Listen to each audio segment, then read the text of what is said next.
وہ یہ ہے کہ کیا یہ مطلب اگلا سوال تھا ویسے ان کا کہ کیا یہ سچ ہے کہ شیعہ عقائد کے مطابق اب مسلمانوں کی رہنمائی کے لیے کوئی کتاب موجود نہیں ہے؟ ایک تو یہ بات ہو گئی، اور اب 12ویں امام جو ہے حضرت امام مہدی رضی اللہ تعالیٰ عنہ کا انتظار ہو رہا ہے، اور جو قرآن کے ساتھ غار میں ہیں، اور حدیث کی کتب اس قابل نہیں ہے کہ اس پر اعتبار، یعنی کہ جو ان کے حوالے سے احادیث ہیں وہ اس حوالے سے اتنی نہیں ہے کہ وہ اس کی اوتھینٹیکیشن اتنی نہیں ہے کہ اس بات پہ یقین کیا جائے۔ یہ ایک سوال تھا، لیکن اس کے ضمن میں جو جواب تھا نا شہنشاہ نقوی صاحب کا، وہ بڑا امپورٹنٹ تھا۔ انہوں نے کہا کہ یہ جو بات ہے نا غار میں، اور یعنی کہ وہ حالت غیبت میں ہے، یہ ایک مس انٹرپریٹیشن ہے اہل تشیع مکتبہ فکر کی۔ مطلب کہ وہ غار غیبت کے بعد سے مطلب ہم لوگوں میں موجود ہے، لیکن ہم ان کو پہچان نہیں پاتے، یعنی کہ انہوں نے اپنی آئیڈینٹی چھپائی ہے۔ لیکن وہ اپنی جو امامت کا جو کانسیپٹ ہے کہ ہر مطلب ہر وقت کا ایک امام تو ہوتا ہے، تو وہ حضرت امام مہدی اپنی پریچنگ کر رہے ہیں، 1100 سال لگ بھگ ان کی عمر ہے، وہ اپنی پریچنگ کر رہے ہیں، لوگوں کو بتا رہے ہیں، لیکن لوگ انہیں پہچان نہیں پاتے، تو وہ موجود تو ہے۔ اور دوسرا انہوں نے ایک اور بڑی اہم بات کی کہ جو یہ کہتے ہیں کہ قرآن میں تحریف ہوئی ہے، پر بیسیکلی کوئی تحریف نہیں ہوئی۔ ہمارے پاس بھی وہ تاج کمپنی کا قرآن ہے جو پوری دنیا میں ہے، وہ بالکل منوان ٹھیک ہے۔ اور جو بات کی جا رہی تھی کہ حضرت علی کیا لکھ رہے تھے، تو وہ تفسیر قرآن ہے، وہ تفسیر جو آپ صلی اللہ علیہ وسلم نے حضرت علی کو بتائی تھی، اور حضرت امام مہدی رضی اللہ تعالیٰ عنہ بھی وہی تفسیر لے کر آئیں گے جو حضرت علی نے لکھی تھی اور جو اس وقت نہیں لکھی، تو وہ قرآن نہیں ہے، وہ تفسیر قرآن ہے۔ یہ بات انہوں نے کہی کہ مس انٹرپریٹ کیا جاتا ہے اس بات کو کہ قرآن میں تحریف ہے اور قرآن آئے گا، وہ قرآن نہیں آئے گا، وہ تحریف یعنی کہ تفسیر قرآن آئے گا۔ جی اب آپ بات شہنشاہ صاحب کے کچھ باتوں سے میں اگری کرتا ہوں۔ انہوں نے جو امام عصر علیہ السلام کے متعلق فرمایا کہ وہ غار میں نہیں، یہ جو جماعت کہتے ہیں نا غار میں، وہ نبی صلی اللہ علیہ وسلم غار میں چھپ گئے تھے، ان کو پتہ ہونا چاہیے۔ کوئی شیعہ حدیث نہیں ہے کہ امام علیہ السلام غار میں چھپے تھے یا چھپے ہیں۔ جو غار میں چھپے تھے، جن کو غار میں نبوت ملی ہے، جو مکے سے فرار ہو کر غار میں چھپے تھے، وہ سردار انبیاء، فخر انبیاء، ہمارے تاج سر، بہترین کائنات رسول اللہ صلی اللہ علیہ وسلم۔ غار میں چھپ جانا، غار میں جانا، یہ کوئی عیب نہیں ہے، لیکن وہ تانے کے طور پہ ذکر کر رہے ہیں۔ جو کوئی شیعہ حدیث ہے ہی نہیں کہ کوئی امام علیہ السلام غار میں گئے۔ جو غار میں گئے نا، وہ کفار تانا دیتے تھے ہمارے سردار انبیاء صلی اللہ علیہ وسلم۔ تو یہ کفار کے نقش قلم پہ چل کے یہ بٹی صاحب یہ ان شیعوں کے لیے کوئی تان بنا رہے ہیں جو سرے ہی سے جھوٹ ہے۔ حضرت امام عاصر علیہ السلام کی غیبت کے متعلق امام جعفر صادق علیہ السلام نے فرمایا کہ اللہ تعالیٰ نے حضرت خضر علیہ السلام کو اس لیے زندہ رکھا ہے، حضرت عیسیٰ علیہ السلام کو اس لیے زندہ رکھا ہے تاکہ کوئی تعجب نہ کرے، کہ کوئی بھی مسلمان ہو تو یہ تعجب نہ کرے کہ اگر 12ویں امام کو دیکھیں کہ 12ویں امام کی عمر طویل ہے، تو یہ اس کے لیے ایک امپاسبل چیز نہ ہو، کیونکہ اللہ تعالیٰ نے ان سے پہلے امام عصر علیہ السلام سے پہلے عیسیٰ ابن مریم علیہ السلام، جن کی ولادت کو 2000 سال سے زیادہ ہو چکی ہے، وہ ابھی زندہ ہے۔ اگر اللہ تعالیٰ ان کو زندہ رکھ سکتا ہے، اور پتہ نہیں ابھی آگے کتنے مزید سال زندہ رہیں گے، تو ان سے اگر کم عمر امام عصر علیہ السلام طویل زندگی اللہ دے، ان سے کوئی کسی کو تعجب نہ ہو۔ اور حضرت خضر علیہ السلام نہ ان کی کوئی شریعت ہے، نہ کوئی ان کی امت ہے، نہ وہ کسی کو راستہ دکھاتے ہیں، تبلیغ کرتے ہیں، کچھ بھی نہیں کرتے۔ تو وجہ کیا ہے؟ امام جعفر صادق علیہ السلام، ائمہ علیہ السلام نے فرمایا اس کی وجہ یہی ہے کہ ایک حجت ہو لوگوں کے لیے، کہ اگر امام عصر علیہ السلام ایک زمانے میں غیبت میں ہوں، طویل عرصے تک غیبت میں ہوں، تو کوئی کسی کے لیے اس کو ماننے کے لیے مشکل نہ ہو، اگر بشرط کہ وہ قرآن کو مانتا ہو، نبی صلی اللہ علیہ وآلہ وسلم کو مانتا ہو۔ تو یہ جو طول عمر ہے یا غیبت ہے، پہلے اگر کوئی اس کا مذاق اڑاتا ہے، کوئی اس کو امپاسبل قرار دیتا ہے، تو پھر وہ اللہ کا منکر ہے، قرآن کا منکر ہے، کیونکہ موت اور زندگی اللہ کے ہاتھ میں۔ اللہ نے حضرت نوح علیہ السلام کو 1500 سال کتنا عمر دیا ہے، حضرت عیسیٰ ابن مریم علیہ السلام کو 2000 سال، حضرت خضر علیہ السلام کو ہزاروں سال سے وہ زندہ ہے۔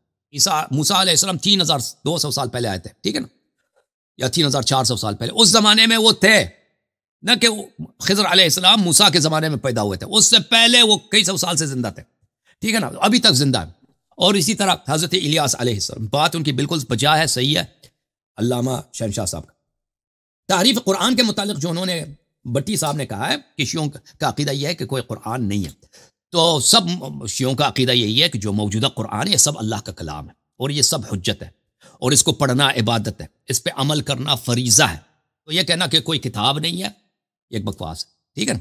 البتہ یہ بات کہ کیا یہ قرآن اس میں آیات کھو گئے ہیں، اس میں کچھ آیات ناقص ہیں، یا یہ کامل ہے، یہ ایک مسئلہ ہے جو اختلافی ہے، ایک مسئلہ اختلافی ہے۔ اس مسئلے پر دیکھیں، ایک تو جمہور کا عقیدہ ہے جو شیعوں کا عقیدہ ہے، اور اہل سنت کا عقیدہ. اہل سنت بھی یہ کہتے ہیں کہ قرآن میں سے کوئی نہیں کھویا ہے، کوئی چیز نقصان نہیں ہے. ٹھیک ہے نا. وہ اگر احادیث دکھائیں، ان کے پاس جو احادیث ہیں کہ قرآن میں نقصان ہے، بہت زیادہ احادیث، ہم سے زیادہ تو ان کے پاس احادیث ہے. شہنشاہ صاحب نے اس مسئلے پہ بھی انہوں نے اس مسئلے کو نوٹ کیا تھا کہ ان کے پاس بھی احادیث ہے، تو وہ اس کی کسی طرح توجیہ کریں. انہوں نے ویل لیفٹ کر کے تو نہیں کہا دیکھیں حدیث آپ کی کتب میں بھی ہے اس بارے میں، اگر ہمارے پہ ہے تو، لیکن ہم اس معاملے پہ نہیں جاتے. اور انہوں نے یہ کہا کہ جو قرآن ہے وہ اتنا ہی موجود ہے، جو آئے گا وہ تفسیر قرآن ہوگا، قرآن نہیں. ابھی آتے ہیں. تو کیا اس میں کوئی نقصان ہے؟ تو ان کے جماعت مخالفین کے پاس بہت سارے احادیث ہیں کہ موجودہ قرآن ناقص ہے، لیکن وہ کسی طرح سے توجیہ کریں گے نا. تو ہمارے ہاں بھی جو علماء ہیں جیسے شہنشاہ نقوی صاحب ہیں یا ان کے بزرگ ہیں جو مراجع وغیرہ، وہ یہی توجیہ کریں گے بھائی کہ یہ جو امام علی علیہ السلام نے لکھا تھا وہ تفسیر لکھا تھا، اس طرح کی باتیں. ٹھیک ہے. جو موجودہ قرآن ہے اس میں ایک حرف بھی کم و زیادہ نہیں ہے. یہ ایک پاپولر پوزیشن ہے جو ایک مشہور ہے، معروف ہے، کافی اس رائج ہے، اور شیعہ قوم میں اکثر علماء اس کی مخالفت نہیں کرتے. جماعت مخالفین میں تو کوئی فی الحال اس کی مخالفت نہیں کرتا، لیکن عرض یہ ہے کہ یہ ایک بے دلیل بات ہے. دیکھیں صحابہ کرام کی حدیث جماعت مخالفین کے کتب میں کثرت کے ساتھ موجود ہے کہ موجودہ قرآن ناقص ہے. یہاں پر ہمارے کئی مناظرات ہوئے ہیں مخالفین کے ساتھ، اور کوئی دیکھنا چاہے ان کو دیکھ سکتا ہے. اور کوئی ان کے پاس کوئی حدیث نہیں ہے کسی صحابی سے یا رسول اللہ صلی اللہ علیہ وسلم سے کہ موجودہ قرآن اس میں کوئی چیز کھویا نہیں گیا ہے، کوئی چیز کم نہیں ہوا ہے. وہ ایک آیت انا نحن نزلنا الذکر وانا لہ لحافظون، اس کے متعلق ہم نے بہت جواب دیے کہ اس آیت کے تفسیر میں اختلاف ہے کہ واقعا یہ آیا کہہ رہا ہے کہ ہم نے قرآن کی حفاظت کا ذمہ لیا ہے، یا یہ آیا کچھ اور کہہ رہا ہے، تو وہ الگ بات ہے. اہل بیت علیہ السلام کے ہاں بھی کوئی ایسی حدیث نہیں ہے کہ موجودہ قرآن کامل ہے، یعنی نہ شیعوں کے پاس کوئی حدیث ہے نہ جماعت عمریہ کے پاس کوئی حدیث ہے کہ موجودہ قرآن کامل ہے. دونوں کے پاس احادیث موجود ہیں کہ موجودہ قرآن میں سے آیات کم ہوئی ہیں. ٹھیک ہے نا. آپ شہنشاہ نقوی صاحب کا یہ کہنا کہ وہ تفسیر ہے، یہ ایک توجیہ ہے، ایک ایکسپلینیشن ہے. جیسے جماعت مخالفین ایکسپلین کریں گے نا کہ وہ جو آیت کھو گئی ہے، وہ جو قراتیں کھو گئی ہیں، وہ نسخ التلاوہ ہیں، فلان. یہ ایسی توجیحات ہیں جن کی دلیل کوئی نہیں ہے. یہ عوام کو ساکت کرنے کے لیے، عوام کو دلاسا دینے کے لیے یہ کارآمد ہیں، لیکن ان باتوں کو اگر تحقیق کے ایگزامینیشن میں دیکھیں تو یہ باتیں ان کی کوئی دلیل نہیں ہے، یہ غیر دلیل کی باتیں. تو عرض یہ ہے کہ دیکھیں صرف یہ نہیں ہے کہ قرآن مجید کے الفاظ اور حروف، قرآن مجید کے معانی تو سبھی جانتے ہیں نا.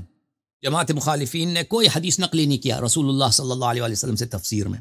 ان کی تفسیر کاملاً مفقود ہے، پیغمبر کی جو تفسیر ہے، حالانکہ وہ جو بھی آیت اترتا تھا اس کی تفسیر فرماتے. تو قرآن کے الفاظ ہی جتنا اس کی تفسیر اہم ہے، اس کے معنی اہم ہے، وہ بالکل کھو گیا ہے، مسلمانوں کے پاس نہیں ہے. ٹھیک ہے نا. یہ بھی قرآن کا ایک مرحلہ ہے، قرآن کے وجود کا ایک مرحلہ ہے، اس کے معانی جو کھویا گیا ہے. ٹھیک ہے. اور ترتیب قرآن یہ تو سب مانتے ہیں کہ موجودہ ترتیب نزول نہیں ہے، یہ سب مانتے ہیں. اور امام علی علیہ السلام نے جو لکھا تھا، انہوں نے مصحف لکھا تھا، اس کے ساتھ تفسیر بھی لکھا تھا، اس میں شک نہیں ہے، لیکن مصحف بھی لکھا تھا. وہ مصحف یہ موجودہ مصحف نہیں ہے. وہ مصحف جو امام علی علیہ السلام امیر المؤمنین علیہ السلام نے لکھا تھا، تحریر فرمایا تھا، جمع فرمایا تھا رسول صلی اللہ علیہ وسلم کے حکم سے، وہ مصحف ترتیب نزول پہ تھا. اور وہ مصحف یہ مصحف نہیں، وہ امام مہدی علیہ السلام کے پاس ہے. ٹھیک ہے نا. اور اس میں کچھ ایسی باتیں ہیں جو موجودہ مصحف میں نہیں. یہ میرا موقف ہے. اور یہ اب فی الحال اگر آپ دیکھیں نا، شیعوں میں ایک شاذ موقف ہے، لیکن یہ موقف پرانے زمانے میں شیعوں میں جمہور کا موقف یہی تھا، پرانے زمانے میں اگر پیچھے چلے، اور اہل بیت علیہ السلام کا بھی یہ موقف ہے. لیکن فی الحال شیعہ علماء کا ایک اور موقف ہے جس کی کوئی دلیل نہیں. جی سر، مزید